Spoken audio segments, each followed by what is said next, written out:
This is my review of the new GTX680 Nvidia video card.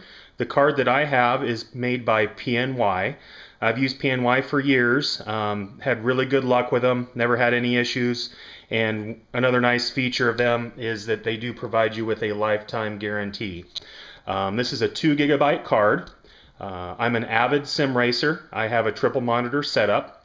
Previously I was using a 560 Ti and was running it with the software program SoftTH to get the triple screens, but wasn't real happy with the frame rates, especially with the newer games like Project Cars, R-Factor 2, etc.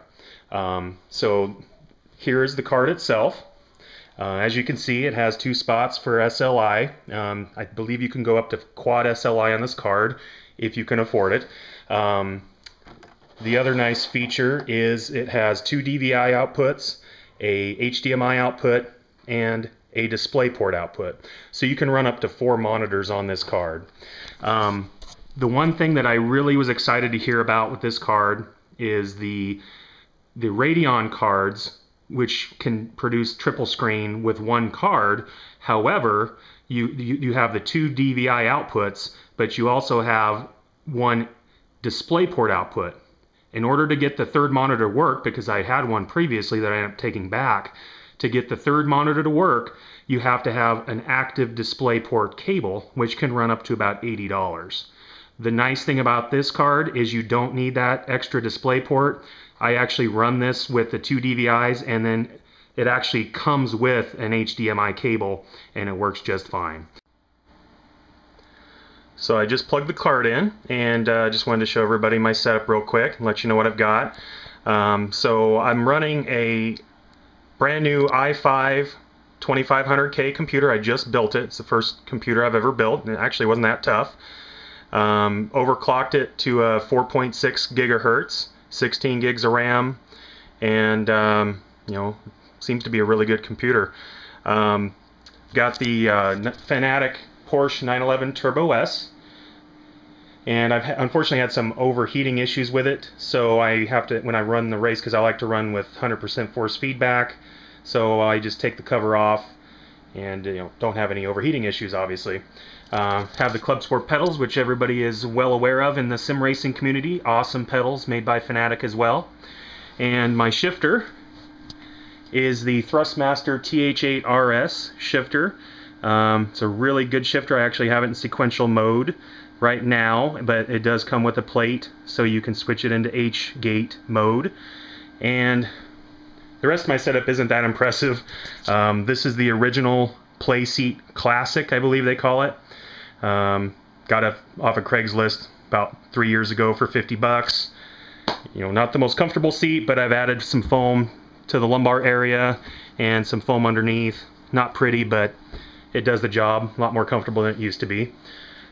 Because of the frame for this is so flimsy, I've kind of jury-rigged a couple things. The Club Sport pedals are really wide, as you know, so I just put some plywood on there and bolted it onto the base.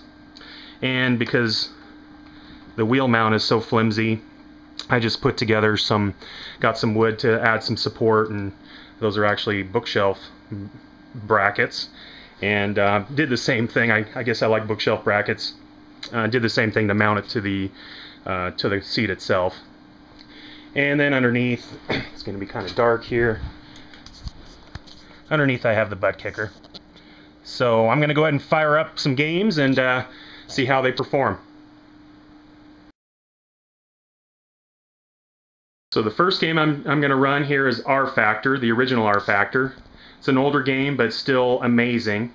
I love the physics in this game. And just for reference, all these games that I'll be showing you today, I'm maxing out the graphics settings. I'm turning everything up because I want to see just how well this card performs on the sim racing games for the triple screen. So R-Factor, obviously tracks are going to vary on what your frame rates are. So this track I picked is a version of Monte Carlo, and the reason I picked it is there's a lot of buildings and people, so hoping to kind of maximize the graphics for this particular game. So as you can see, it's running right now, going through I'm using Fraps to check all the frame rates. So as you can see, I got as low as 90, and through most of this track it's between 200 to 250 on average, just from what I've seen. Obviously these monitors that I have, they're Acer 23-inch monitors, 60 megahertz. So the most the human eye can see on these is 60 frames per second, but I just turned off VSync, you know, just to see how well it would actually perform. So if you had better monitors, you know, you can actually see maybe 120 frames per second. So as you can see, and I would think as you would expect, it runs really well on triple screens on the original R Factor.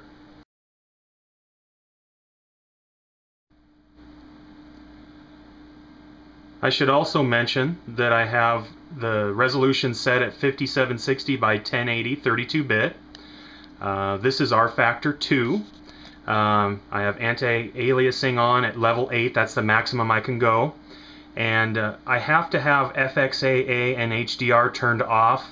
R Factor 2 is still in its beta stage, and they haven't worked out all the bugs yet, so there's still some issues with that. It doesn't, the screen gets all messed up when you try to run with that.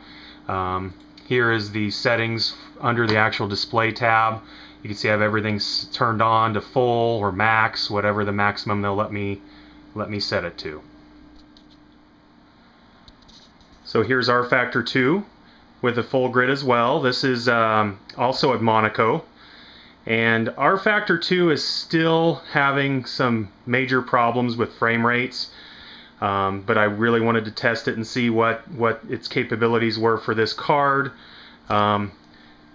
So I'm running a full grid. There's like 20 cars out here. It may be hard to see, but as you can see, running between, I mean, it got as low as 20 frames, but it's probably averaging 26 to 30 frames per second, depending on what part of the track that you're on. So this one I'm not very impressed with, but again, I don't believe it's the card. I just don't think that R Factor 2 is quite ready yet and not taking full advantage of the video card itself. Okay, now I'm in iRacing, and just wanted to show you that I do have everything maxed out here as well. Cranked everything up. This one's going to be a little tougher to show because I actually can't let the AI drive the car, so I'm trying to hold a camera and drive at the same time, and I don't have cars on the track with me, but wanted to see how it performs. So this is everything maxed out in iRacing. Okay, so here I'm using the V8 supercar in iRacing at Mazda Laguna Seca. iRacing is just obviously one of the most popular hardcore sim out there, racing sims out there, and I'm sure lots of people are interested in this. But again, this is a one single card. iRacing actually has its own frame rate counter, so you can see up here as I'm trying to drive and use the camera at the same time. I dropped as low as 80. Here I'm at 95. I also have Fraps running over here, which is a little bit higher actually. Well, no, it's about the same. They just kind of fluctuating back and forth.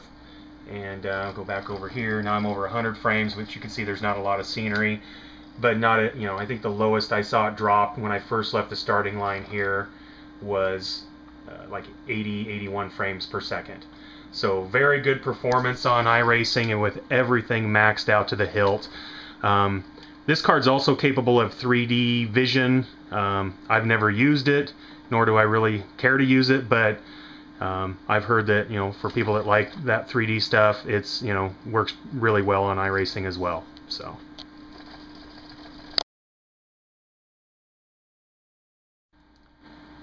And the last sim racing game that I'm going to try out today is the beta version, or actually it's the alpha version of Project Cars. This game graphically is stunning. I mean, it's better than iRacing by far in my opinion. But it's still in its alpha stage. Still got a long way to go. The physics aren't there yet, but a really, really good game, and I'm really excited to see the final product when they finish the build. So as you can see, I have everything maxed on there as well. You know, some areas I can only go up to high, others I can go up to ultra, as you can see. Ultra reflections, ultra shadow details, which, as most of you know, the shadows are what will kill your frame rate, or really, stress that frame rate. Okay, so I'm in a touring car again. This is on Watkins Glen, and again, this is everything is maxed out. Sorry, my wheel's shaking here a little bit. So this track, it's got quite a bit of, there's a lot of trees around and the fencing and stands, that sort of thing. Again, trying to drive and hold a camera is not easy. But pretty darn good frame rates, with everything maxed out. On triple screens, I'm still getting well over 40 frames per second, which, in my opinion, 60 frames is ideal, and that's what I really want to shoot for. But if I can get anything over 40 or 45 frames, I'm usually pretty happy with that. I don't really see a huge difference, but maybe not quite as smooth. But this game, with with the graphics that this game has set to the max, one single card, 2 GB card, really, really good frame rates. I know I have a couple guys that have like dual 560 Ti's, and they're getting 20 frames, something like that. And I think that's with graphics tuned down a little bit. Well, there you have it. That's my sim racer review of the GTX 680. Hope you enjoyed.